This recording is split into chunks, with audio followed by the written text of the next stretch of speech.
Hi, and welcome back to Reddit Whispers. My life, up until the day of the funeral, was a small, quiet, and meticulously crafted thing. Like the classic cars I restore, it was built on a foundation of patience, integrity, and a deep, abiding love for things with a soul. My name is Elias, and for 12 years, my hands, stained with grease and polish, have been the primary architects of a world I believed was built to last. The centerpiece of that world was my wife, Serafina. She was a woman who seemed to be from a different, more glittering universe. She was the estranged and only daughter of Alastair Thorne, a man who was less a father and more a corporate titan, a cold, ruthless architect of a global financial empire. Serafina had run from that world, from its cold, transactional nature, and she had, I believed, found a sanctuary in my simple, honest life. Our love was a story she loved to tell our friends, the tycoon's daughter who had fallen for the quiet, steady-handed mechanic. I was her anchor, her refuge, the one real thing in a life that had been defined by artifice. We lived comfortably, but modestly, on the income from my restoration business. I was proud of that. I was proud that I could provide for her, that we didn't need a single cent of her father's blood money, as she called it. Our life was a quiet act of rebellion against the man she claimed to despise. Alastair Thorne was a ghost in our marriage, a powerful, disapproving specter who had made it clear, from the one brief and glacially cold time I had met him, that I was not and would never be good enough for his daughter. We were happy, or, at the very least, I was. The news of Alastair's death came via a sterile, corporate press release. Serafina's reaction was strange. It was not the grief of a daughter, even an estranged one. It was the quiet, focused calm of a CEO about to enter a high-stakes negotiation. I, the loving, supportive husband, attributed it to shock, to the complex emotions of a lifetime of paternal neglect. I held her, I comforted her. I was her rock. The funeral was a grotesque spectacle of wealth and power. 100 men in $1,000 suits, all of them looking like they were there to network, not to mourn. I stood by her side, a simple, out-of-place man in a rented suit, holding my wife's hand. She was a perfect, tragic, and breathtakingly beautiful ice queen. The first crack in the foundation of my world came 2 days after the funeral, a preliminary call from her father's law firm. I was in the garage, my hands deep in the engine of a 1967 Jaguar E-Type when she came in. She was on her phone, and her face was a mask of utter, triumphant shock. "160 million," she whispered after she hung up, the words seeming to shimmer in the dusty air of my workshop. "He left me everything. $160 million. My first reaction was a wave of pure, unadulterated joy. For her, for us. The weight was lifted. The ghost of her father, the unspoken financial pressure that had always hovered at the edges of our life, was gone. We were free. That's incredible, Sarah," I said, wiping my greasy hands on a rag, moving towards her, my heart swelling with a shared sense of victory. We're free." She looked at me, and her expression was one I had never seen before. It was not joy. It was a kind of cool, clinical assessment. The look a queen gives to a piece of furniture she is about to replace. "No, Elias," she said, her voice as cold and as clear as a diamond. "Not we, me. I am free."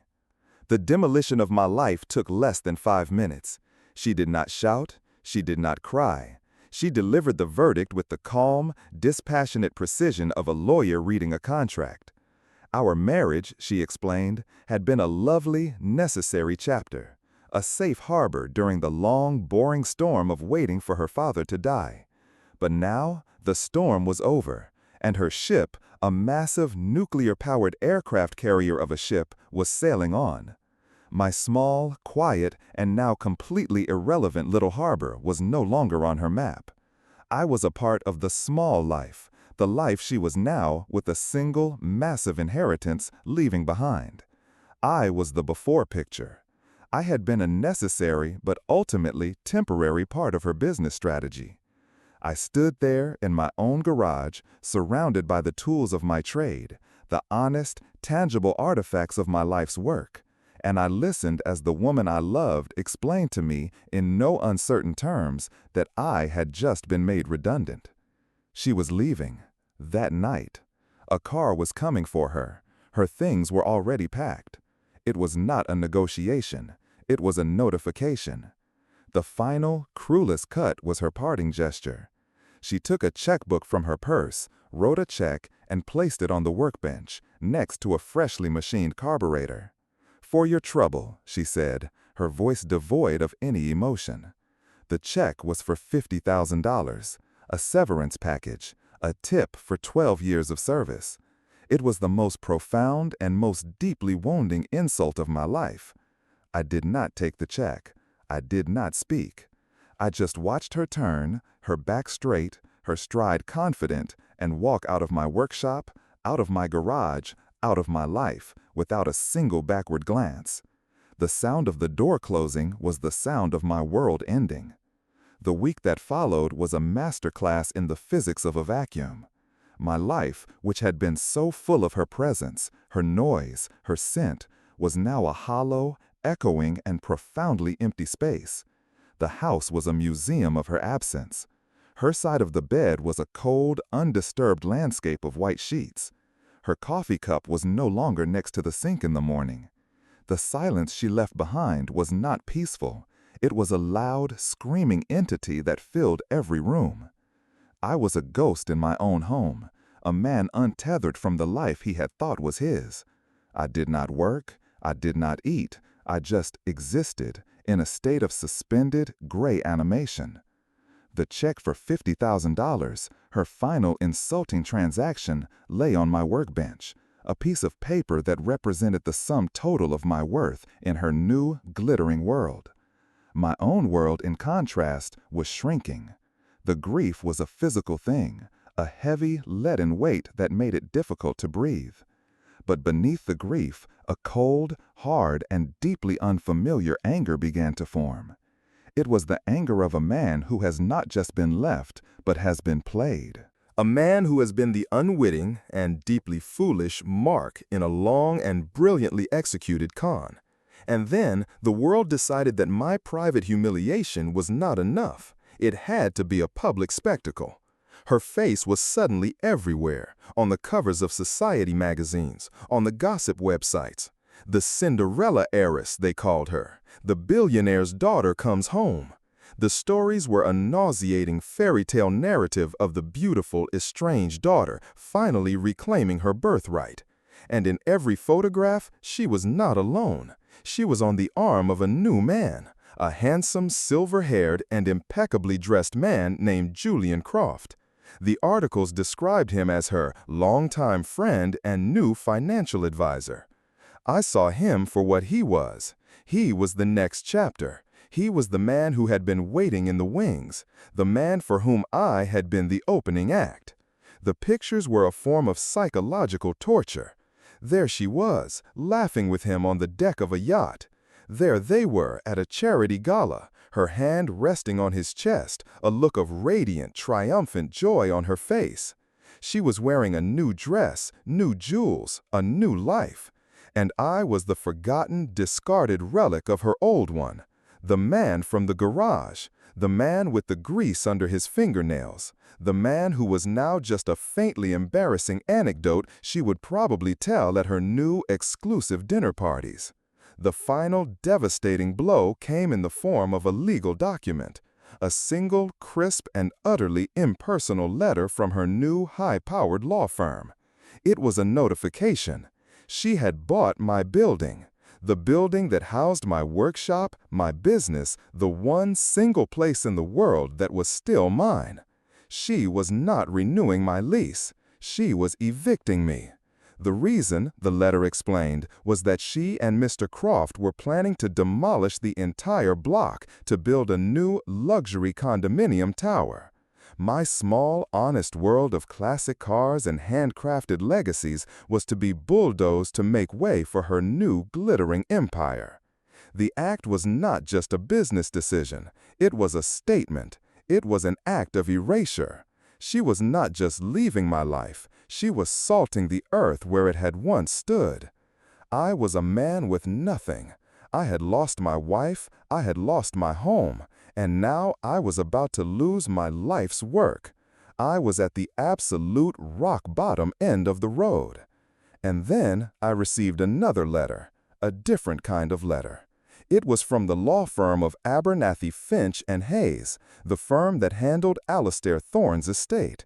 It was a formal and deeply confusing summons. My presence was required at the official final reading of Alastair Thorne's last will and testament, to be held in their offices the following Monday. I stared at the letter, my mind a blank, numb fog. Why? Why would I be summoned? I was a ghost, a non-entity, a piece of collateral damage in the grand, sweeping narrative of her new life. I assumed it was a final, cruel, and completely unnecessary piece of legal theater, a final, formal humiliation, where I would be forced to sit in a room and witness, officially, the final transfer of her vast and terrible power. I almost threw the letter away. But a small, stubborn, and deeply foolish flicker of something, curiosity, pride, made me put it in my pocket. I would go. I would be the quiet, dignified ghost at the feast. I would sit there in my best clean shirt and I would watch the final act of the play. I would bear witness to my own complete and final erasure. I had no idea as I walked into that grand mahogany-paneled office on that Monday morning that I was not there to witness an ending. I was there to be handed the script for a brand new and completely unbelievable beginning. The boardroom at Abernathy, Finch and Hayes was a cathedral of old money and quiet, ruthless power. The air was heavy with the scent of lemon oil and a century of billable hours. I sat at one end of a massive, polished mahogany table that was so long it felt like a different time zone at the other end. I was a small, insignificant island of denim in quiet despair in a vast, gleaming ocean of corporate law. Serafina was at the other end. She was a vision in a severe, elegant, and breathtakingly expensive black suit. She was not my wife anymore. She was a queen, an empress, a woman who had ascended to a different plane of existence. Next to her was Julian Croft, her financial advisor, looking sleek, confident, and predatory, a well-fed wolf in a bespoke suit. They did not look at me. They looked through me, as if I were a particularly uninteresting smudge on the window. My presence was an annoyance, a strange, inexplicable piece of administrative grit in the otherwise smooth, well-oiled machine of their new empire. The lawyer, a man named Mr. Abernathy, was a perfect fossilized specimen of an old-world attorney. He was ancient, his face a roadmap of wrinkles, his eyes a pale, watery blue that held no emotion whatsoever. He sat at the head of the table, a thick, leather-bound document in front of him. He cleared his throat, a dry, rustling sound, and began to read. The language of the will was a dense, impenetrable forest of legal jargon. It was a long, tedious, and deeply boring document, a testament to the fact that even the most dramatic of lives, when reduced to a legal text, becomes a matter of clauses and subclauses and a great many heretofores. I listened, but I did not hear. The words were just a low, meaningless drone, the soundtrack to my own private and deeply personal humiliation. And then Abernathy paused. He looked up over the top of his half-moon glasses, and he looked, for the first time, directly at me. "And now," he said, his voice a dry, emotionless monotone, "we come to the matter of the primary inheritance." I saw Serafina sit up a little straighter. This was it, her coronation. As per Section 4, Clause A, Abernathy read, "I, Alastair Thorne, being of sound mind and body, do hereby bequeath the entirety of my liquid assets, my controlling interest in Thorn Industries, and all associated properties and holdings, a sum currently valued at $162,450,000, to my beloved and only daughter, Serafina Thorn. Abernathy looked up. "Congratulations, Miss Thorn." A small, tight, and utterly triumphant smile played on Serafina's lips. She squeezed Julian's hand. He leaned over and whispered something in her ear. They were victors, enjoying the spoils of a war I hadn't even known I was fighting. I just sat there, a stone at the bottom of a deep, dark well. But Abernathy was not finished. He cleared his throat again. "However," he said, and the single word seemed to hang in the silent, expensive air of the room, "this bequest is subject to the conditions and stipulations outlined in Appendix C of this document." He turned a page. The triumphant smile on Serafina's face faltered, replaced by a flicker of confused annoyance. Appendix C, a new, unexpected variable. "Appendix C," Abernathy read, his voice as flat and as unemotional as ever, "stipulates the following. In recognition of the fact that my daughter, Serafina, has demonstrated a lifelong and profound lack of judgment, particularly in matters of finance and personal association, the entirety of her inheritance, as outlined in Section 4, Clause A, shall be placed into an irrevocable trust, to be known as the Thorn Family Trust." Serafina's face was now a mask of pale, cold fury. Julian was leaning forward, his charming, confident smile gone, replaced by the sharp, focused look of a man who has just heard a very loud, very expensive, and very unexpected noise. "The terms of the trust," Abernathy continued, his eyes not leaving the page, "are simple. My daughter, Serafina Thorn, shall be the sole beneficiary. She will have access to the profits and dividends generated by the trust. However, she will have no control over the principal. She cannot sell, leverage, or otherwise encumber the assets of the trust in any way. All decisions regarding the management of the trust's assets, including all expenditures, investments, and disbursements, shall be at the sole and absolute discretion of the trust's legally appointed and irrevocable sole trustee." He paused. He looked up from the page again, and his pale, watery, and completely emotionless eyes settled once more on me.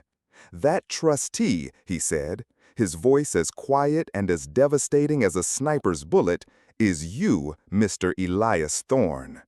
The name was a mistake, a slip, but the intent was not.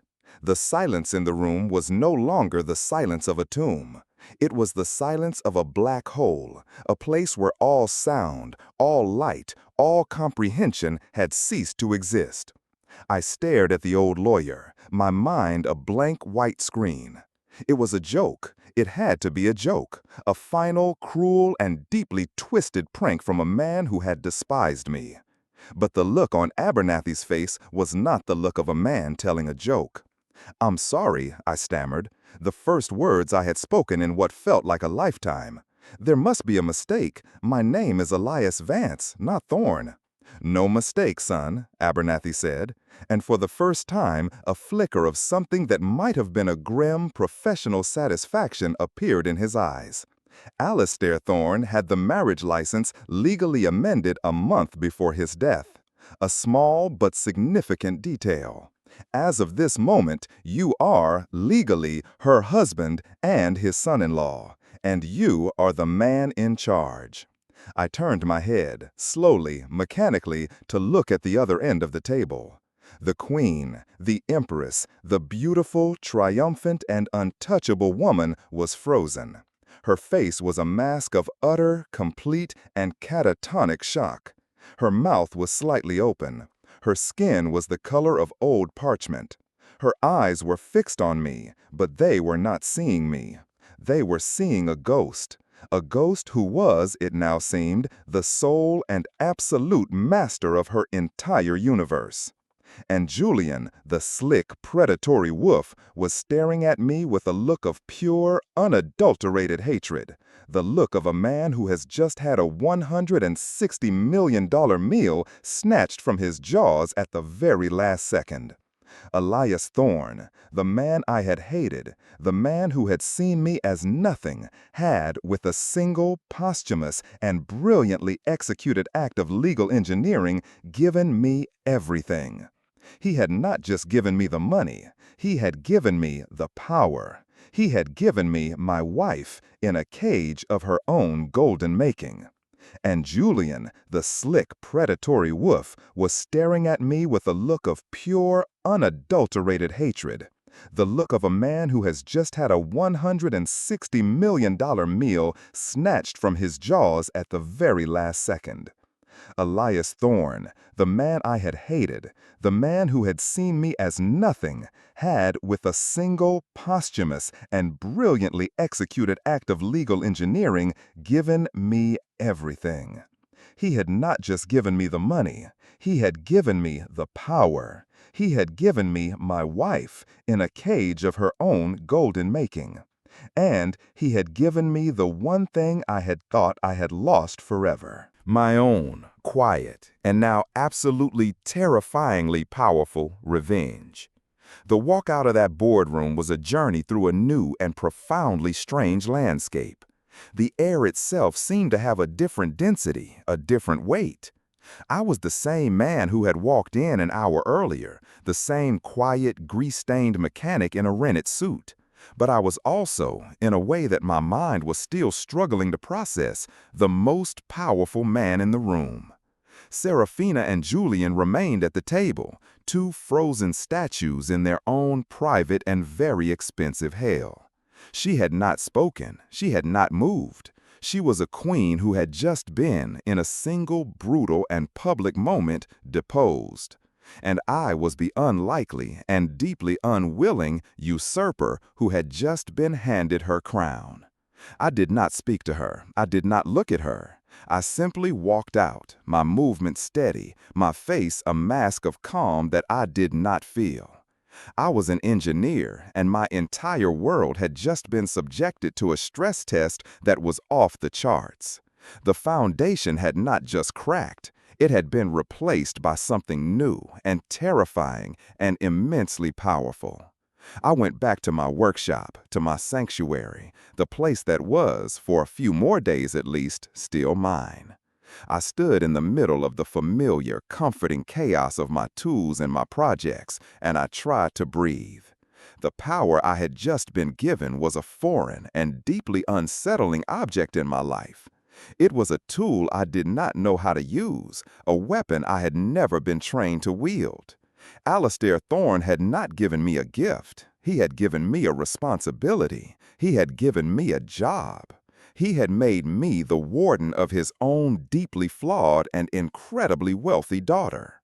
His final and most brilliant move had not been an act of love for me. It had been an act of ultimate paternal control over her.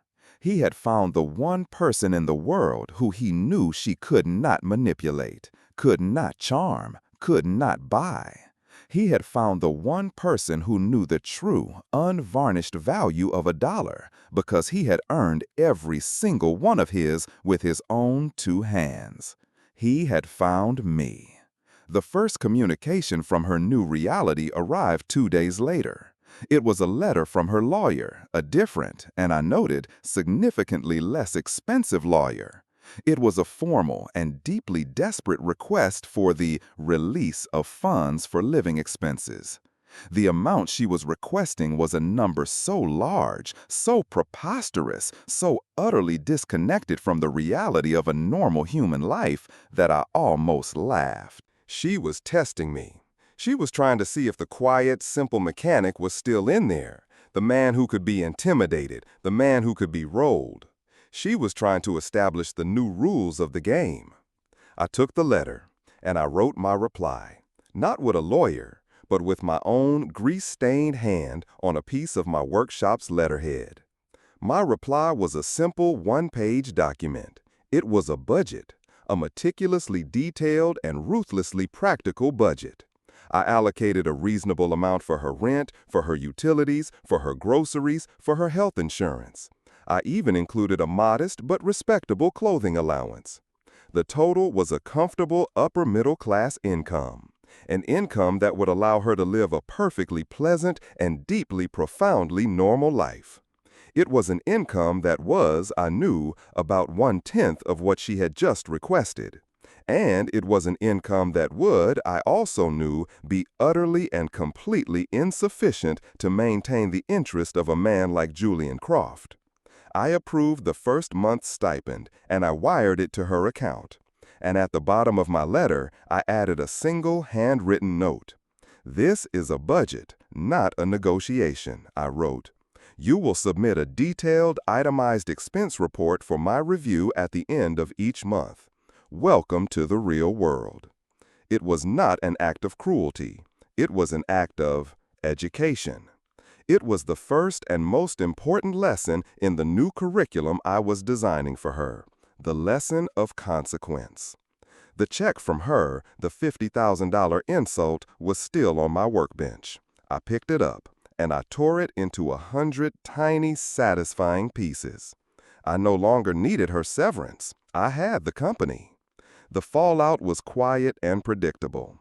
Julian Croft, the financial advisor, disappeared from her life within a month. The money, the easy, limitless river of it, had dried up, and a parasite cannot survive without its host.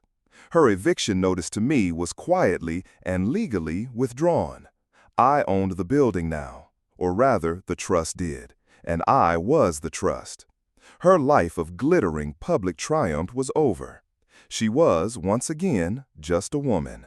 A very wealthy woman on paper, and a woman who was now, for the first time in her life, on an allowance. An allowance that was controlled by the quiet, steady-handed mechanic she had so casually and so completely discarded. My own life did not change. I did not move out of my small apartment. I did not stop working. The garage was my sanctuary, the work my only true and honest church. The money, the power, the vast abstract empire of Alastair Thorne, it was just another job. A quiet, administrative, and deeply ironic second job. I was a king who had no interest in the throne. I was a warden who had no interest in his prisoner.